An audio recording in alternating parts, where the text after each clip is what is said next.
What's up, everybody? Today, we're going to talk about music and dance. Hi, my name is Michael Johnson. I'm a ballroom dance professional, a life coach, and a peak performance expert. I'm part of a group of motivated people who are dedicated to attaining emotional mastery and unlocking our full potential. We don't believe others are responsible for how we feel. In fact, we don't believe anyone can make us feel anything. We believe in the magic of ballroom dance.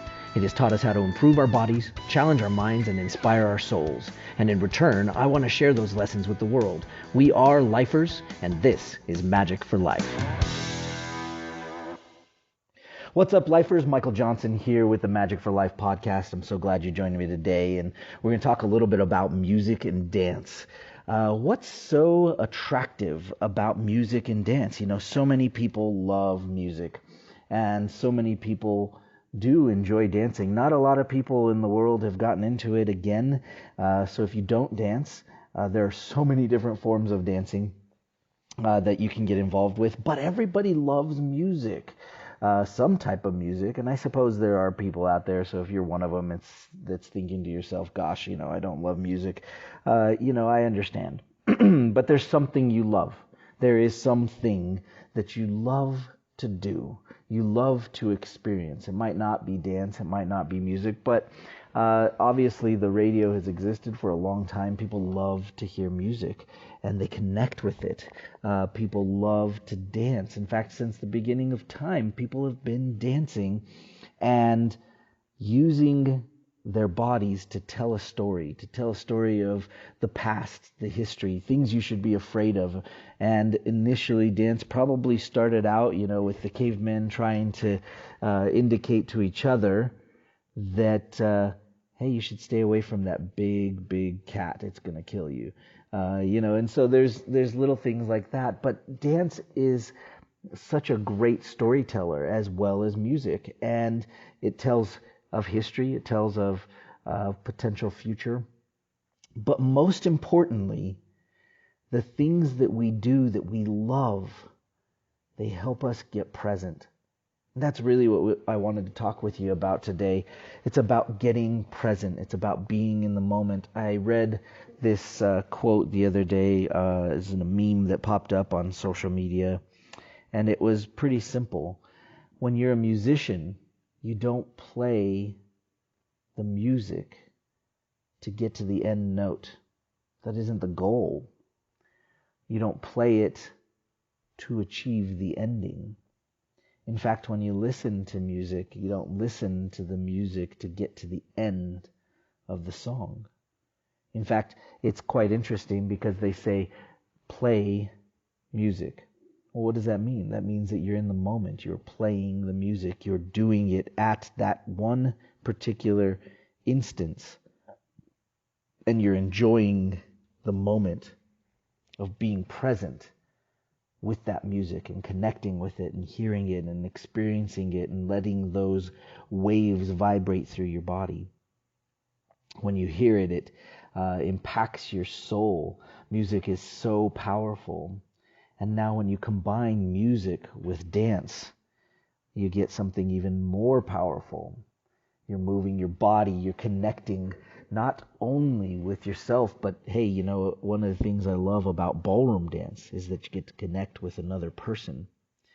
And it doesn't always have to be a relationship that's more than just that dance or telling that story. And so in dance, and especially ballroom dance, we get the combination of being able to connect to somebody else. We get to be able to connect to the music. And sometimes it's easy to forget that we're not trying to get to the end. We're trying to be present. We're trying to be in the moment. And sometimes as competitors of anything, and especially in ballroom, it's really easy to start focusing on getting to the end of the dance, getting to the end where we can win the championship, getting to the end of what it is that we're doing. So I'd like to encourage you to start to think about your thing. Is it dance? Is it music? Do you love woodworking? What is it? Are you a writer? Do you cook? Are you a chef? What is it that you're doing? And sometimes we use the ending as the reason for why we do what we do. Sometimes we use this idea that the ending is the most important. But not really. The things that we're doing them to experience them one step at a time, one note at a time. We're trying to find our way into the inside of that moment.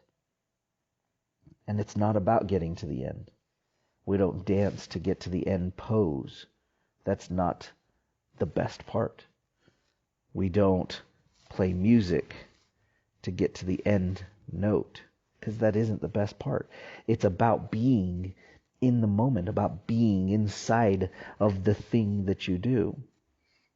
And it is rewarding to see what you've created. There is no doubt about that. And there is an element that continues to allow us to look at what will be created. It's fun to see a piece of choreography in the end when it comes together. But gosh, it was so fun to put it together, to help see it come to life, and to be part of the journey of that creation is amazing. Some musicians want to be composers. Some dancers want to be choreographers because they want to be part of the building of that thing. But it's the building that was the important part. Do you build houses? Is that your thing? Is that what you do? And it's the building of the house. When it's over, it's sort of like, gosh, okay, I got to find another one to build. I've talked to contractors before that love the process of putting it together. It's rewarding. It allows them to be in the moment, being present. So what's your thing? What is your thing that you do every minute and allows you to be present and in the moment? There's no doubt that we learn from our past. And there is no doubt that having a focal point of what you want to attain as you move forward is important. But all that stuff is irrelevant when you can't live in the moment with your thing. So what's your thing? What is the thing that you do every day to experience your every minute? I'd love to hear from you. Put some comments in the, if you're listening to somewhere that you can do that. Send us a few notes. Feel free to email us. And let us know. I'd love to know what your thing is, the thing that you do in the moment. Is it music? Is it arts of some kind? Painting, drawing, sculpting? Is it dance? What type of dance? Is it a sport? Because we know innately that all of the athletes out there, when they are hitting their best, when they are at their peak, they're in the moment. In fact, sometimes they don't even know what they're doing until afterwards, until somebody told them what happened. So what's your thing? What's your every minute thing? The thing that you do every day, or try to do every day, so that you can be in the moment, so you can feel present. For me, it's dance. I love dance. I love being part of the music. I love being able to connect with another person, and multiple people in my case. And dance is a great outlet to be able to do that. But what's your thing? You got to think about that just a little bit. And if you don't have a thing, that is really the first step. That's the first level.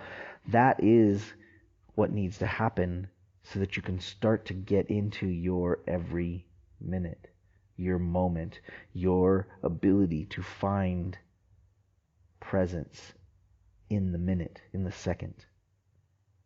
And you've probably hit it before, and maybe it isn't your thing now. Maybe you've hit it in the past in your thing. And maybe it's time to start seeking it out again and go find what it is that helps you be present. Because if we live our life trying to get to the end, we're going to miss everything along the way. The goal isn't to get to death. It's happening for each of us. Every day, the clock is ticking. Every day, we lose one more minute, or do we gain it?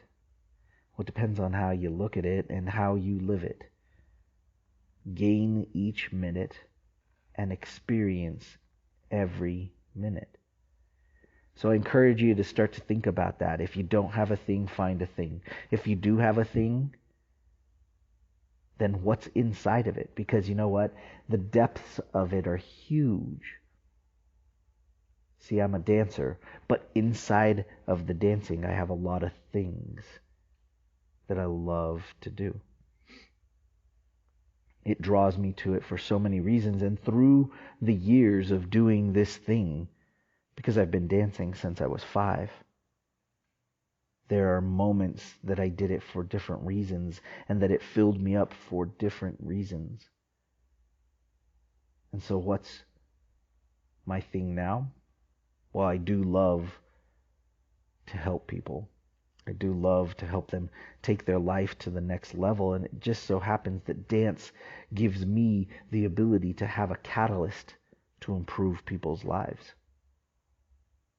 And it's exciting and it's fun, and I still get to dance. I still get to do my thing. So, what's your thing? What is the thing that allows you to be present every minute? I'd love to hear about it. Send me some comments. Let me know.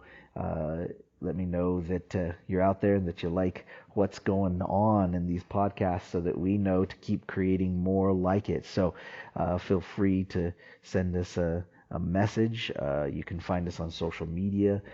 You can find us on Facebook, Instagram. There's all sorts of ways that you can let us know. And I'd love to hear from you, and love to hear your comments about what your thing is, what your every minute is. So, if you know somebody that would benefit from the podcast, please share it with them. And if you do me a favor, take a screenshot of your phone and this podcast and post it up on social media. Let people know that you liked it, and that'll help get it out and about, and let people know about this message. So we sure appreciate you all for listening. We appreciate you showing up to the podcast, and I look forward to talking with you again at the next podcast. Want more Magic for Life? If so, then reserve your copy of my new book. Get your copy at everyminutebook.com. Inside this book, you'll find the secrets to attaining the next level of performance in anything you do. Learn the secrets behind emotional mastery that'll start you on your new journey of being a lifer. Whether you're an athlete, a business professional, or an artist, this book will change your life forever. Get your copy reserved today.